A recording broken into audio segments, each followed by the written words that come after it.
Oke, guys. Ya, Assalamualaikum warahmatullahi wabarakatuh.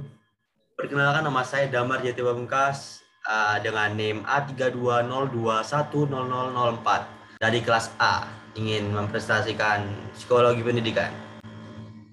Dan saya sebelumnya Assalamualaikum warahmatullahi wabarakatuh. Saya Sultan Hakim Alinsani dengan NIM A32021001. Oke, mari mulai. Psikologi pendidikan.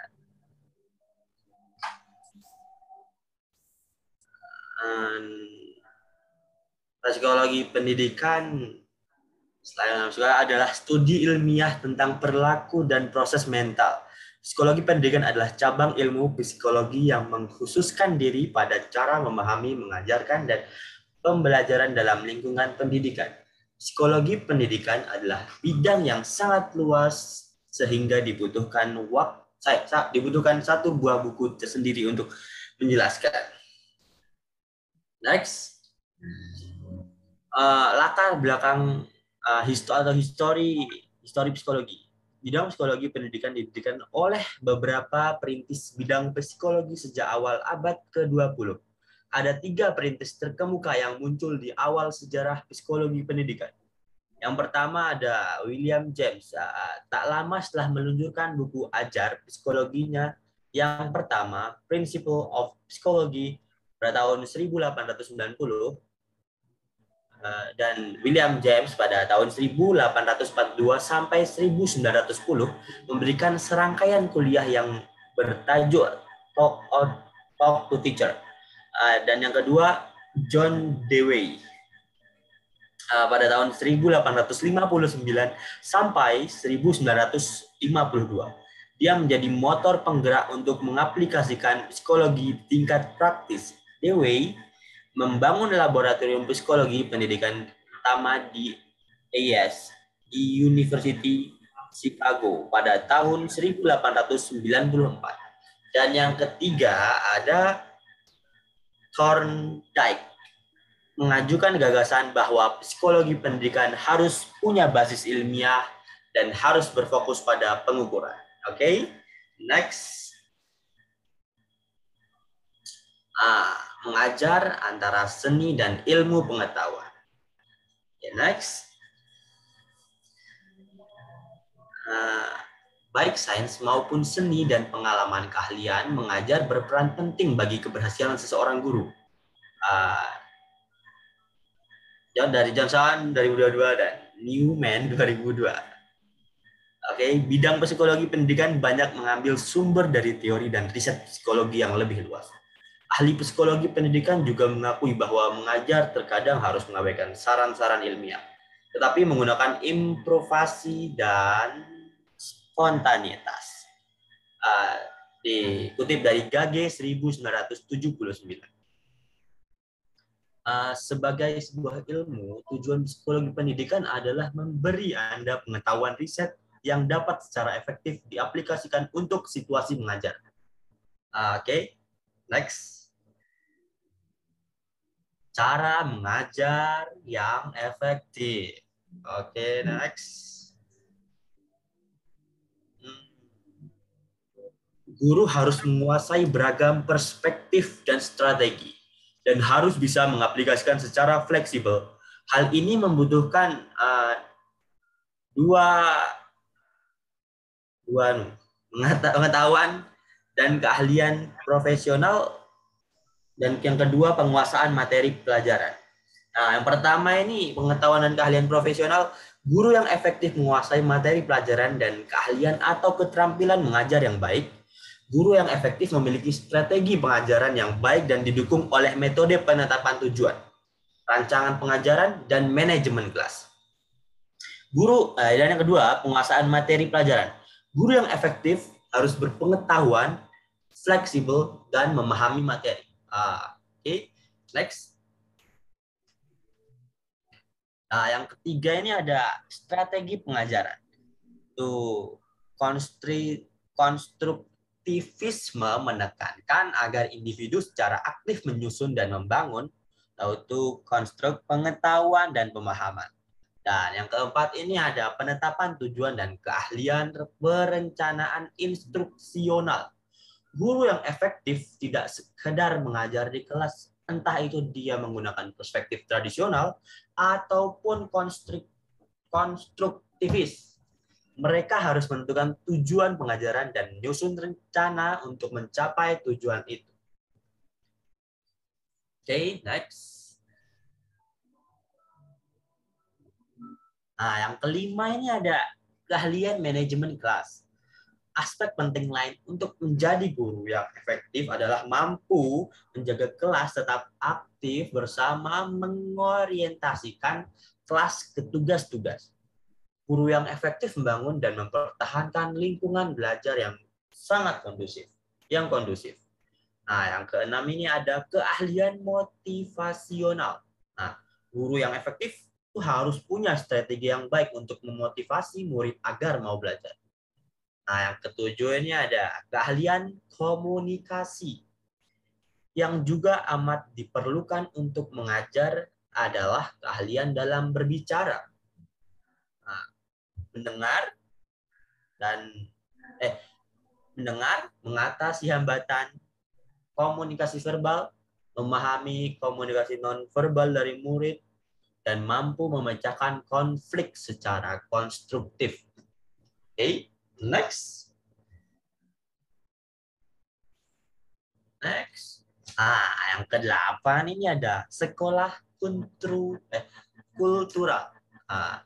Valeri Pang pada tahun 2001, seorang pakar isu-isu kultural di sekolah percaya bahwa banyak guru yang tidak memperhatikan konteks kultural sekolah dan latar belakang kultural dari murid kelas. 9, ada keahlian teknologi. Nah, teknologi itu sendiri tidak selalu meningkatkan kemampuan belajar murid. Dibutuhkan syarat atau kondisi-kondisi lain untuk menciptakan lingkungan belajar yang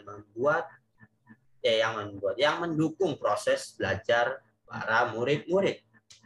Nah, yang ke-10 ini ada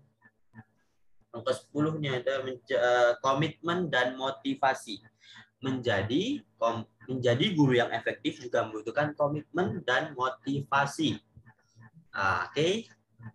Next. Nah, ini ada persoalan kultural. Oke, next. Nah, persoalan kultural yang harus dipahami dengan baik oleh guru yang kompeten antara lain adalah ada 5. Apakah saya mengetahui kekuatan dan kompleksitas pengaruh kultural terhadap murid?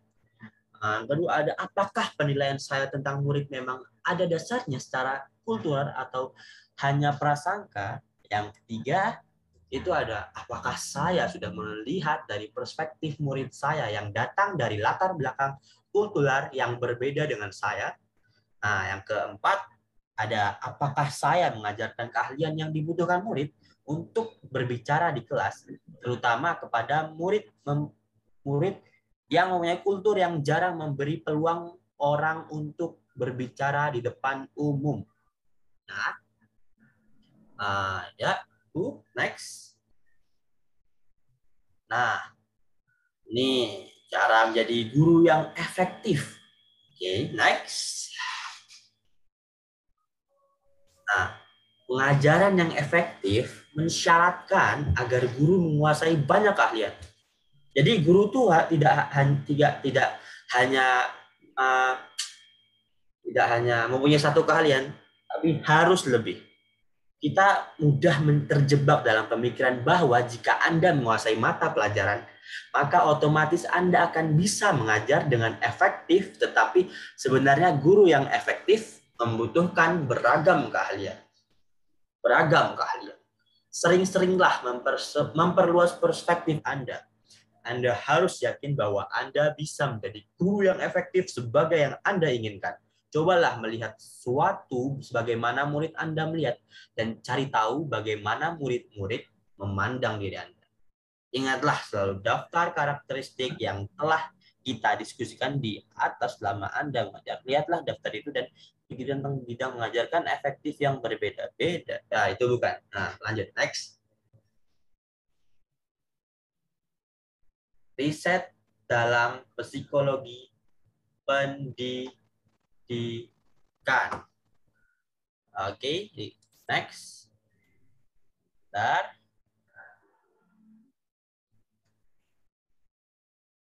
Oke, riset dalam psikologi pendidikan. Next. Nah, bentar. Nah, kadang-kadang, mengapa riset itu penting? Ya, mengapa riset itu penting? Ya, kadang-kadang dikatakan bahwa pengalaman adalah guru yang penting. Pengalaman adalah guru yang penting. Ketika kita menafsirkan informasi hanya berdasarkan pengalaman personal, kita juga tidak sepenuhnya objektif karena kita terkadang membuat penilaian yang dipengaruhi oleh ego dan harga diri kita. Kita mendapatkan informasi bukan hanya dari pengalaman pribadi, tapi juga dari pakar ataupun otoritas ahli. Seorang guru yang berpengalaman mungkin memberitahu Anda untuk melakukan sesuatu, sedangkan guru lainnya menyarankan Anda untuk melakukan hal sebaliknya. Kalau begitu, siapa yang bisa dipercaya? Salah satu cara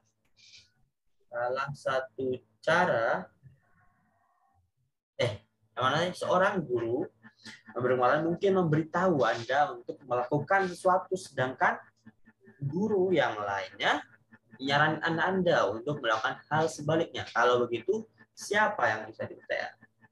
Salah satu, next. Menyarankan Anda ngomong gitu. Next. Nah, pendekatan riset ilmiah.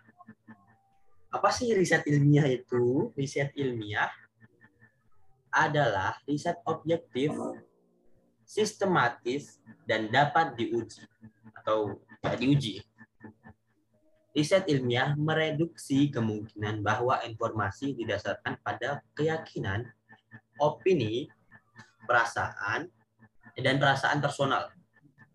Nah, riset ilmiah dilandaskan pada metode ilmiah, sebuah pendekatan yang dapat dipakai untuk menentukan informasi yang akurat. Pendekatan ini terdiri dari beberapa langkah: merumuskan masalah, mengumpulkan data, menarik kesimpulan, serta merevisi kesimpulan dan teori riset. Next. Gantian aku, Mas Dem. Tari. Oke, saya akan menjelaskan tentang metode riset. Ada 3 metode dasar yang dipakai untuk mengumpulkan informasi dalam psikologi pendidikan, yaitu 1. Riset deskriptif. Riset ini bertujuan mengamati dan mencatat perilaku. 2. Riset korelasional. Tujuan riset korelasional adalah mendeskripsikan kekuatan hubungan antara 2 atau lebih kejadian atau karakteristik. 3. Riset eksperimental. Next, Mas Damar. Next. Riset evaluasi program, riset aksi, dan guru sebagai riset. Next, Mas Damar. Oke, 1. Riset evaluasi program. Ini adalah riset yang digunakan untuk membuat keputusan tentang efektivitas suatu program. M9 tahun 2000. Yang 2. Riset aksi. Riset ini dipakai untuk memecahkan problem kelas atau sekolah spesifik, memperbaiki strategi mengajar dan pendidikan, atau untuk membuat keputusan pada lokasi tertentu. Dan 3. Guru sebagai periset. Konsep guru sebagai periset juga disebut guru periset. Berarti bahwa para guru dapat melakukan studi sendiri untuk meningkatkan praktek mengajar mereka. Ini adalah perkembangan. Next. Tantangan riset. Riset di bidang psikologi pendidikan menghadapi sejumlah tantangan. Salah satu dari tantangan itu adalah bagaimana cara mendapatkan pengetahuan itu sendiri. Tantangan lainnya adalah soal efek dari riset terhadap partisipan dan bagaimana memahami secara lebih baik informasi yang berasal dari studi-studi riset.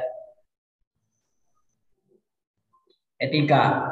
Ahli psikologi pendidikan harus berhati-hati dalam memastikan kesehatan dan keamanan anak yang berpartisipasi dalam studi riset. Gender. Biasanya sains dikatakan sebagai ilmu yang netral atau non-biased dan bebas nilai.